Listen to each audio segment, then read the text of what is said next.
Inilinaw si Vice President Sara Duterte tungkol sa hindi niya pagsipot sa Kamara nitong Biyernes para dinggin ang 2026 proposed budget ng kanyang opisina.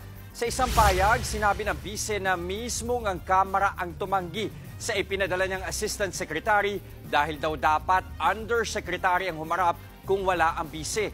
Si Attorney Zuleika Lopez ang Undersecretary ng OVP na dating pinakontempt ng Kamara noong kasagsagan ng kontrobersya ng confidential funds.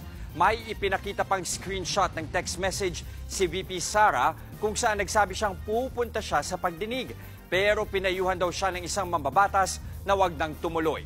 Sa kabila niyan, kumalat ang litrato ni VP Sara na nanood umano ng isang play. Hindi ang direktang itinanggi o inamin ng bise, pero tinawag niyang twisted story ang mga news article tungkol dito. Sa Martes, September 16, itutuloy ang pagdinig ng Kamara sa budget ng OVP.